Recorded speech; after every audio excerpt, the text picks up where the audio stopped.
Bate-papo de todas as quartas-feiras com a psicóloga Viviane Batistella, que já está conectada conosco e hoje nos trará uma abordagem bastante atual e muito interessante para variar. Viviane Batistella, muito bom dia, bem-vinda aqui ao nosso Farol. Viviane. Bom dia, Beto, tudo bem com você? Bom Tudo dia, bem. Farol. Som, imagem, tudo ok, tudo perfeito. Viviane, o tema de hoje, bastante atual e me parece bastante apropriado. Todos nós, em uma certa medida, somos influenciados por publicidade, influenciados pelos pais, influenciados por amigos. E eu gostaria que você discorresse sobre esse tema. Até que ponto a gente consegue ser influenciado por alguém? Somos completamente influenciados e completamente influenciáveis, né, Beto? Já diz o velho ditado: o homem é fruto do meio. Não existe quem passe pela vida sem sofrer mudanças que vêm do seu contato, da sua relação com o meio. Beto, nós temos que tomar cuidado com o nível e com a intensidade dessa influência. Não podemos passar pela vida sem desenvolver pensamento livre, autocrítica. Então, nós vamos ser meras marionetes seguindo o que qualquer pessoa, qualquer meio diga pra gente. Então, o que acontece? Ao longo da vida, quando você já deve ter visto criança que faz muita pergunta. Ah, mas por quê? Ah, mas por quê? E muitas vezes os pais negligentes, porque sim. Porque sim não é resposta. Esse porquê, que começa a nascer com a criança mais ou menos aos 7 anos, quando ela entra numa fase que a gente chama de pensamento abstrato, segundo Jean Piaget, essa criança começa a fazer associações. E o que ela não entende, o que não faz sentido para ela, ela tende a questionar. Toda a ciência, toda a tecnologia, tudo que esse mundo já apresentou de evolução, Beto, veio de um questionamento de alguém. Não fez sentido para um indivíduo e esse indivíduo resolveu questionar. Isso faz parte do método científico, né? O método científico vem sempre de um questionamento. Por que isso é assim? Por que isso funciona assim? Então eu vou investigar, eu vou provar que sim ou provar que não, aí eu vou generalizar ou discriminar. O que acontece com as pessoas muito influenciáveis é que elas não desenvolveram essa capacidade de pensar, de associar, de concluir, discriminar, generalizar. Então ela engole as coisas sem que passem pelo próprio crivo dela, porque ela não tem crivo. Então se eu digo para você: "Ah, Beto, a Terra é plana", você vai dizer para mim: "Não, Vivi, peraí. A gente vê as imagens da NASA, a gente já viajou, a gente sabe como é que faz para chegar, né, do Chile na Austrália. Então a Terra não pode ser plana". Isso é a capacidade de pensar e de concluir. A pessoa que engole as informações sem pensamento, sem autocrítica, é uma pessoa altamente influenciável e ela infelizmente acaba sendo nociva para a sociedade. Mas aí que mora o perigo, e esse me parece o X da questão, ou seja, a influência por influência, ou seja, quando você recebe a influência de alguém, isso não deveria, em tese, passar por um processo, primeiro, digamos assim, como se fosse um alimento, né, de digestão, para você avaliar se esse fato ou se esse pensamento vai servir para você? Isso, exatamente. Isso depende do crivo que cada um desenvolveu, desde a infância, com estudo, pensamento livre, senso crítico. Por isso que a gente fala tanto da importância da educação, da importância da cultura, da importância de ensinar a criança e o adolescente a pensar. Nós comemoramos na semana passada, aliás, um pouquinho mais, o centenário de Paulo Freire, que fala de uma educação libertadora, né? Que fala sobre a importância de ensinar os indivíduos mais jovens a pensar, porque essa é a nossa diferença em relação às outras espécies, a cognição. Então, se eu digo para você, Beto, tem um chip dentro da vacina, viu? Estão chipando todos nós, para falar de um tema bem atual. Não faz sentido para você, assim como não faz sentido para mim, porque nós fomos treinados pelos nossos pais, pelo nosso meio, pela profissão, a pensar. Nós costumamos, principalmente você que sempre trabalhou, né, na imprensa, a questionar tudo que chega até nós. Né? A gente questiona, não, peraí, primeiro eu vou observar, primeiro eu vou avaliar, primeiro eu vou questionar, eu vou pesquisar. Então, isso faz com que nós sejamos indivíduos que não recebemos nada de quem quer que seja sem passar pelo nosso crivo. Isso é uma sociedade evoluída. Né? Quando as pessoas falam assim, lá na Dinamarca é tão legal, né? Lá na Suécia é tão legal. Se você for avaliar aquela população, o tipo de educação que se mostra, que se oferece naqueles países, é uma educação que ensina a pensar.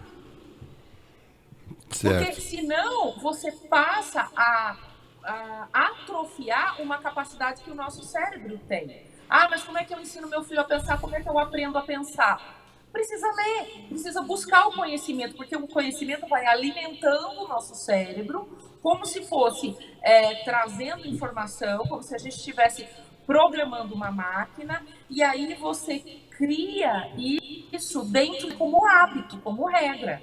Uma pessoa muito culta, ela não acredita nas coisas que chegam até ela. Eu poderia dar aqui exemplos, por exemplo, acerca de religião, acerca de superstição, né? O que é a superstição? A superstição é difundida entre pessoas que não têm o pensamento crítico. Na época da minha mãe, né? Enquanto você estivesse menstruada, você não podia lavar o cabelo. Mas por que eu não posso? Não sei, sempre foi assim, vai seguindo aí. É assim, não questione. Né? Então, essa é uma sociedade que vai atrofiando e que vai danificando a si mesma. Viviane, agora vamos nos concentrar apenas numa questão muito atual que diz respeito à comunicação por celular via mídias sociais. Obviamente existem pessoas que têm uma maior capacidade de persuasão sobre as outras, não é?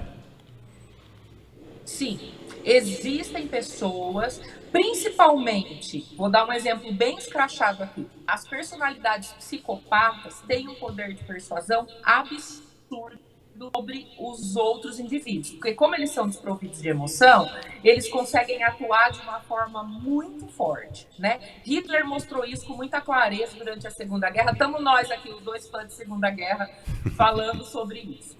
Então, o que acontece? A notícia que é difundida via mídias sociais, ela é feita com um intuito e ela pega principalmente as pessoas que são menos preparadas, que são menos cultas e que são menos treinadas a questionar à luz da ciência. De novo eu falo, a ciência nasceu, Beto, de alguém que questionou. A penicilina nasceu disso, a vacina nasceu disso. Então, quando você pega, por exemplo, um indivíduo que... por exemplo, a gente tem alguns países onde você tem uma parcela da população que não se vacina. Um movimento anti-vacina. Se você conversar com essas pessoas, elas não têm respaldo científico nenhum para isso. Mas elas vivem num mundo supersticioso.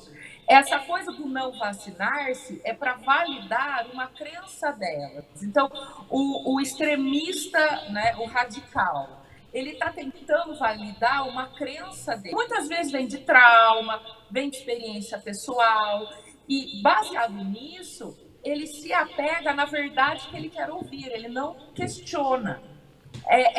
Esse é o grande risco de como as informações chegam às redes sociais e são engolidas pelas pessoas.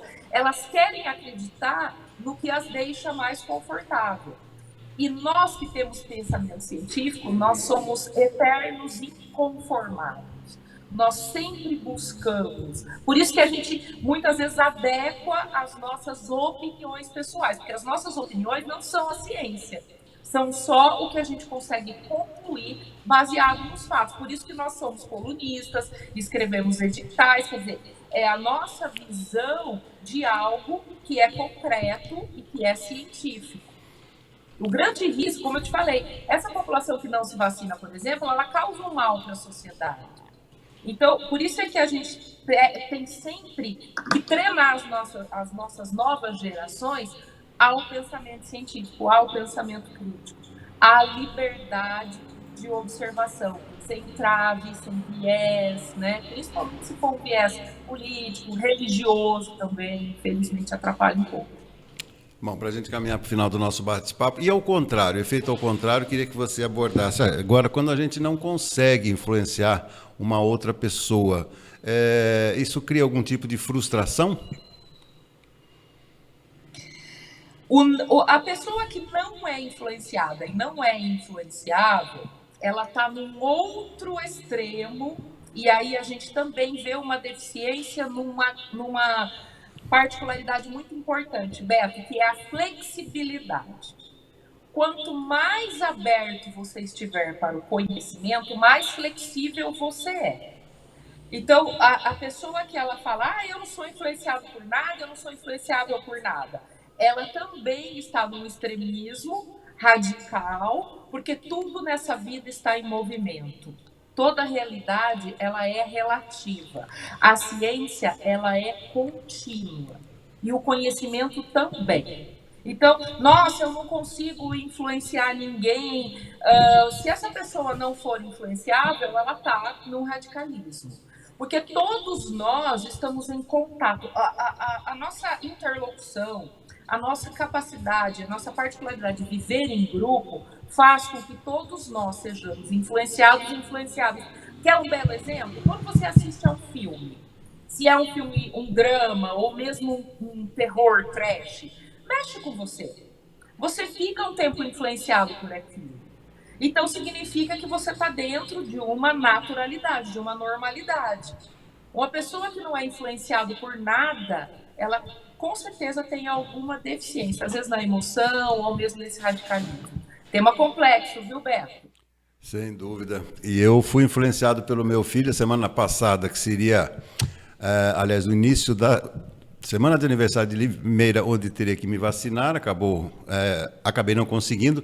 E a semana passada, devido aos compromissos, meu filho diariamente, você vai tomar a segunda dose, você não foi tomar. Por que você não foi tomar? Vai tomar, vai não sei o que e tal. Até que eu fui, obviamente fui, tomei a segunda dose. A primeira coisa que eu fiz, Vivi, foi exibir a carteirinha de vacinação para ele. Aí ele parou de me influenciar. Foi isso que aconteceu, simples assim. Simples assim. A verdade é a seguinte, Beto, o envelhecimento, ele traz um certo engessamento no nosso modo de ser, de viver, ele traz uma certa procrastinação, e aí vem essa geração de jovens que eu acho que nos traz para cima, que nos leva para a ação. Então, eu que também já estou virando aí o cabo da Boa Esperança, eu procuro sempre manter esse contato com essa juventude, porque eles nos mostram que nós não podemos parar. O nosso maior inimigo depois dos 40, digamos assim, é essa tal da procrastinação. E aí a juventude vem com aquele gás e bota a gente para cima. Excelente atitude do seu filho, aí você foi lá, se vacinou e está tudo bem. Tudo em paz, tudo em paz. É isso aí. Viviane Batistella, psicóloga, participando aqui do nosso programa. Sempre uma luz aqui para o nosso farol, a sua presença. Tenha uma ótima sequência de semana. Muito obrigado mais uma vez. Até a semana que vem. Uma ótima semana, Beto, para você, para todo o farol. Beijo grande e até a semana que vem. Valeu. Muito obrigado.